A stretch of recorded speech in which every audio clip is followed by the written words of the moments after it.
Hey everybody, welcome back to the Digital Imaging channel. This is Will, and today we're actually going to go a little bit negative and talk about problems with microfilm scanning. But then we'll go back to Happy Land and give you some solutions to those problems because we want you to be successful. So if you're considering a microfilm scanning project, you might have the nasty little voice in your head trying to persuade you that it's not really a good idea. And that little voice is probably telling you that one or more of the problems that we're about to discuss is what's going to stop you from having a successful project. So what that little goblin doesn't know, or doesn't want you to know, is that there is a solution to those problems, and we'll help you out with that. And first up on our list of problems is that microfilm scanning is too expensive. So the problem is scanning your microfilm worth the cost? The solution to this is, well, the answer is it can be expensive, but it can also be low cost depending on how you go about scanning your microfilm and also compared to keeping the status quo. So the status quo, the low cost solution would be you're storing your microfilm, you have hardware to access the microfilm because you need to be able to read it and see the images and get the data. The time spent going to get the microfilm, putting it on the machines, finding it, creating files, making copies, sending those out, putting the film back, all that stuff that goes into that. That is a cost that you may not be thinking about. So microfilm scanning, it can be pretty expensive if you get really crazy about it and do some wild things with indexing, or you just have a ton of film. But it can still be relatively low cost depending on how often you access your microfilm and what you want to do with it.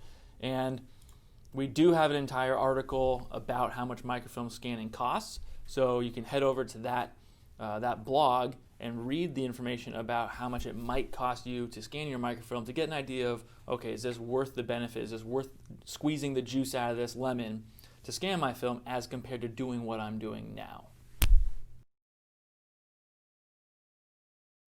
Okay, number 2 on our list of problems with microfilm scanning is that you don't want the microfilm to leave your control. That can be for various reasons. You're worried about giving your film to a scanning company, especially if it's the only copy of the files you have, maybe some sensitive information. But it could be a problem that is an obstacle in the way of getting you to move forward with a scanning project. So what's the solution? Well, you should ask the company you're working with, or you're potentially going to work with, what are their transportation plans? How is the film tracked and secured while in their care, while they're doing the project? Basically, what happens with your film when you hand it over? So we have our own methods. We have various ways to go about these things. The options for transportation, 3 main ones: shipping through a third-party carrier, we pick it up, or you deliver it. There's some other nuances there, but those are the main options. Secure transportation, such as lockable containers, things of that sort. And then once the film's actually with us, there's our 10-step microfilm scanning process that gives you the details of how we convert our microfilm from beginning to end, from receiving the film to actually scanning it and then getting the digital images to you.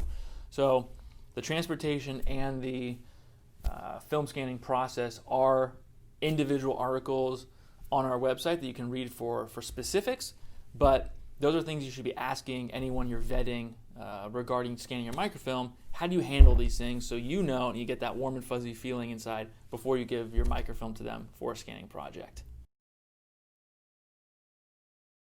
Okay, coming up on number 3, you don't know how much microfilm you have. That is a problem because if you don't know how much you have, it's going to be very difficult to get a quote from the scanning company. I know having general ideas of pricing is great, but it's really going to depend on your project. So that could be a problem, a little obstacle to getting your project off the ground if you don't even know where to start with price. And that begins with how much microfilm you have. So the solution for that, kind of simple. If you have a relatively small project, so something fewer than maybe a couple hundred rolls, it should be decently easy to just count them out. It doesn't have to be exact, but if you have shelves of these things or cabinets, just kind of get an eyeball of, all right, 10 in this row, I have 20 rows, okay, it's 200 rolls-ish. Once you get into the thousands, it's a bit more difficult, and an estimate is still all that's needed, though. You don't have to be exactly specific to the roll. A good estimate is all we would need to give you a potential price for a project. So if your film's stored in banker's boxes, let's say, if you have 16 millimeter film, there are roughly 90 or so rolls per box, or maybe about 50 rolls of 35 millimeter film. So if you tell us, hey, I have 10 boxes of 35 millimeter film, you probably have about 500 rolls. It's a good estimate.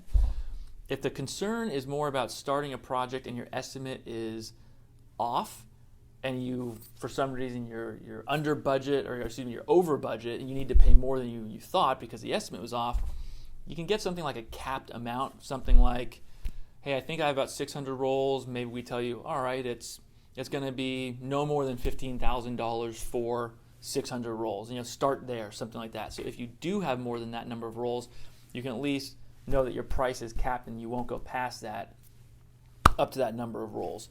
Also, you should get your sales rep involved in the estimate so they can shoulder some of the burden of saying, well, Mr. Salesperson from X company, you helped us make this estimate, so we're expecting you, the experts, to kind of know what you're doing and help us create that estimate and get that pricing going. So that's the solution.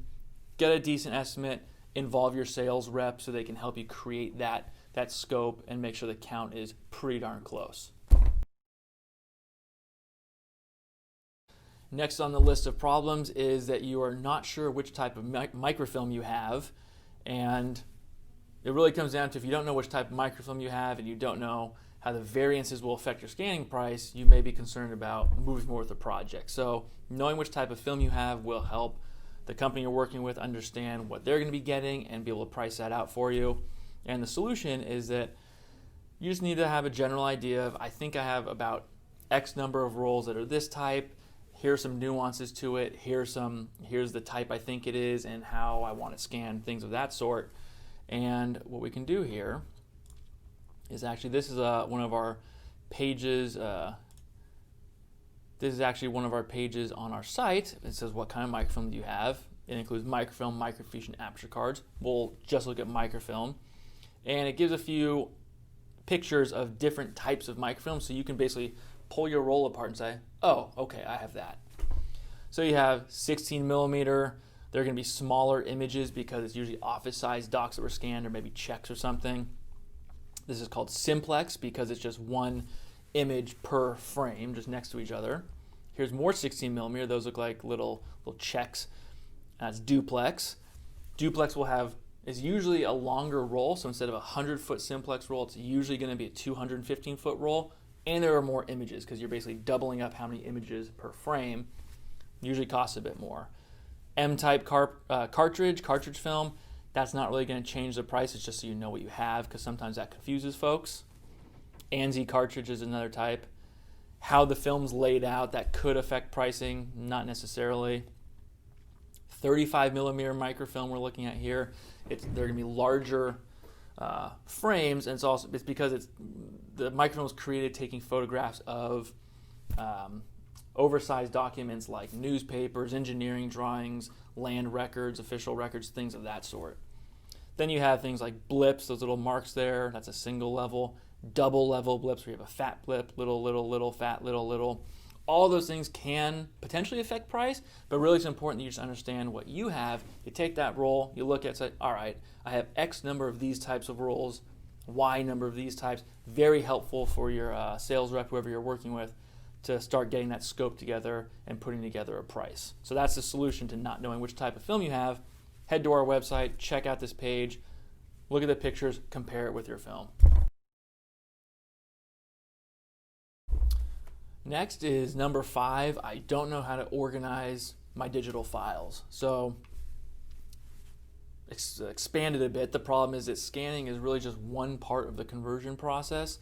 Once that's done, you need to have your digital files named and organized in such a way that it's useful to you and actually makes sense. There's no reason to scan your hard copy records and then just have a mess at the end where it's not effective. You want to make sure they're organized and indexed properly so you can use them effectively. The solution to that that we recommend is really the building block approach. So replicate what you do now as a starting point and then see if that suits your needs. So if you have, let's say you just have microfilm in, you have microfilm in cabinets, and you have 20 cabinets of it, and each cabinet has 3 drawers, and each drawer is labeled, and then within that drawer are the microfilm rolls with titles on their label. Well, right now, if you need to find something, you probably have a method of all right, this was requested, this document was requested, so I know that that roll is roll number 257, and it's in cabinet 5, drawer 3. You walk over, cabinet 4 or cabinet 5, drawer 3, open it up, there's roll 257. Start with that and just organize your digital files that way so it's familiar. If that works in the digital method, when you're using digital files, it should be just faster than what you're doing now, but it's still familiar. So you're not really enhancing the naming process necessarily, the organization method, but you're replicating it, but it's already quicker just because it's digital. You don't have to get up and go somewhere to find something, put it back, pull out the microfilm and look at it on a reader. It's all digital, so at least you eliminate a lot of that time, but it's still familiar. Once you've done that, you can then get a little more fancy and see, all right, do I want to go into the individual roles and start breaking up documents or name them some other way, or get rid of the cabinet system, just have a different filing method overall? Completely fine. You can even do that from the beginning. Just know that trying to go too fancy early on can cause problems later because you're trying to change something that you don't know how it will work once it's digitized. So we usually recommend the building block approach. Replicate what you have now and then build on that. And that would be a solution to not knowing how to organize your digital files. Number 6 on the list of problems for microfilm scanning is that the data on the microfilm is confidential. So your film has some type of sensitive information and you're concerned about who's handling the film when it's scanned and how it's being protected. So the solution to that is to really vet your scanning partner when you're going through call it the research or interviewing phase when you're talking to different companies about this. Ask questions about physical security and also digital/network security. So there are multiple parts to the security of your microfilm. In the end, it's really going to come down to what makes you feel comfortable, but you should get answers for any of the questions you ask about security. Not all of the answers are necessarily going to be what you are looking for or what you want to hear, but that's where you're going to have to weigh the risks and choose what suits you best. So if company A does 1, 2, 3, 4, 5, and 6, and company B does 2, 3, 4, 5, 6, 7, which one is more important to you? That number 1 that company A does do but B doesn't, or that number 7 thing that company B does that company A does not? You just need to figure out what you're comfortable with. There's always a risk, so which risk are you willing to take that suits your project and your needs? So we do have some information on our website about that, an article about choosing a secure scanning partner. That would be a good one to check out, as well as our security page. Those are useful to check out, see where we fall, at least at a high level, and then when you get in touch with us, we can go into specifics for your project and how it will affect your material.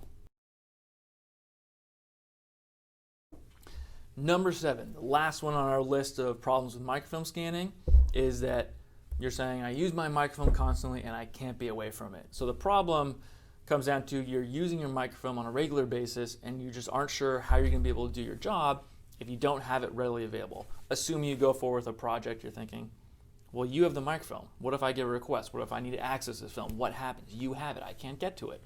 So the solution, in our minds at least, is to tell your scanning partner that you access your film a lot, and they should be able to recommend solutions to this, such as scanning the film in smaller batches and setting up a record request process in case you do need access when the film's out of your hands. So the smaller batches can be done in a few different ways. Maybe you're accessing, let's say you have 1,000 rolls, but the 200 rolls that are in the most recent years of creation, let's say it was in like the early 2000s these rolls were made, and people are asking for data from those rolls specifically way more than the other ones. You start the older rolls, send the rolls in a few batches, get those scanned, so that by the time you get to the more access rolls, whoever it is, let's say it's us, we're ready, we know the process is already done, we have your project set up. When we get those last 200 rolls, they're just going to fly through scanning, processing, and we'll be ready and know that you may have requests for these rolls, and we'll be ready to accommodate that. If you have a project that's going to be a longer term project, you might want to set up an actual process flow, kind of like a mini project, to provide you access to those records. So if you have a couple thousand rolls, let's say, it's going to be a few months for a project, and you access all of them, you don't know which ones are accessed more than the others. They're all kind of equal. We may have a process where maybe we get all the roles, and if there is a request, we put that role through a certain process flow in tandem with your main project so that you still get your project done, but you get those records, they're accessible to you, let's say within a day or something like that, whatever is agreed upon. And that process is set up so that when the project starts, no one's scrambling saying, oh, we didn't come up with something, we didn't think you were going to get requests, we didn't know you'd have this, I wish you told us that you were going to get a lot of requests. All that's done, it's ready, so that if you get something or someone asks you for information, there's a plan in place and a solution to get you that information quickly. So those are just a few ideas on how to overcome that obstacle of not having your microfilm readily available physically where you are when you need it. And that's it. Those are 7 problems with microfilm scanning and solutions to them. I hope that we've squashed any concerns that you may have had about microfilm scanning and moving forward with the project. And we hope you're ready to move from analog to digital data through microfilm scanning, hopefully with us as well. So thanks for watching, and we'll see you next time.